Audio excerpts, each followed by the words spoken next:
நீங்க ஒரு பிகினர் டேட்டோ ஆர்டிஸ்ட்னா நீங்க பண்ற சில டேட்டோ பேட் ஆகுது காரணமே உங்க லிமிட் தெரியாம இருக்குதுதான்.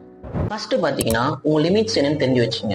உங்க ஸ்கில் என்ன, உங்களுக்கு எந்த மாதிரி டேட்டோஸ் எல்லாம் வரும், வராத டேட்டோ பண்ணிட்டு உங்களுக்கு கெட்ட பேர் வரதை விட உங்களுக்கு எந்த அளவுக்கு தெரியுமோ அந்த மாதிரி பண்ணிக்கலாம்.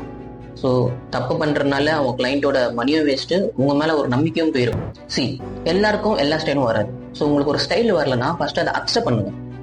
உங்களோட லிமிட் தெரிஞ்சு வச்சுன்னு உங்களோட அதுக்குன்னு ஒரு பவுண்டரி செட் பண்ணுங்க.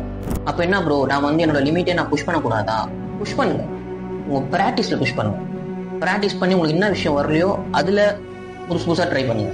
ஸ்கின் ப்ராக்டிஸ் பண்ணும்போது அதுல நல்லா ப்ராக்டிஸ் பண்ணி அதுல புஷ் பண்ணுங்க. நம்ம ஒரு வராத ஸ்டைல ஒருத்தர் ஸ்கின்ல போய் பண்ணது ரொம்ப தப்பான விஷயம். நான் ஒரு பிகினர் ஸ்டேஜ்ல இருக்கும் போது நிறைய பேர் என்கிட்ட போர்ட்ரேட் எடுக்க இருக்கும் போது நான் எனக்கு தெரியாது சொன்னேன். ஏன்னா அது பண்ணா அவங்களுக்கு அசிங்கமா தான் வரும்போது எனக்கு தெரியும். அது அதனால இல்லை ப்ரோ எனக்கு பண்ண தெரியாது. நான் அப்புறம் கொஞ்ச நாள் ப்ராக்டிஸ் பண்ணிட்டு அதுக்கப்புறம் தான் நான் போர்ட்ரேட் பண்ண ஆரம்பிச்சேன். ஃபர்ஸ்ட் ஆஃப் ஆல் உங்களுக்கு ஒரு விஷயம் வரலன்னா தெரியாது ஒத்துக்குங்க. அதுக்கப்புறம் லேர்ன் பண்ணி கூட நம்ம பண்ணிக்கலாம். நம்மளுக்கு ஒரு தெரியாத ஸ்டைலில் ஒரு நாலேஜ் இல்லாமல் ஒரு எக்ஸ்பீரியன்ஸ் இல்லாமல் டேட்டு பண்ணிட்டு நல்லா இல்லாமல் கெட்ட பேர் வாங்குறதை விட நம்மளுக்கு என்ன தெரியுமோ நம்ம லிமிட்டை புரிஞ்சுக்கின்னு ஒரு டேட்டோ பண்ணி பர்ஃபெக்டாக இருந்தாலே போதும். ஸோ அதான் இந்த வீடியோவில் நான் ஷேர் பண்ண விரும்புகிறேன். உங்கள் பிகினர் டேட்டோ எக்ஸ்பீரியன்ஸ் என்ன இந்த வீடியோ ஷேர் பண்ணுங்கள். தேங்க்யூ.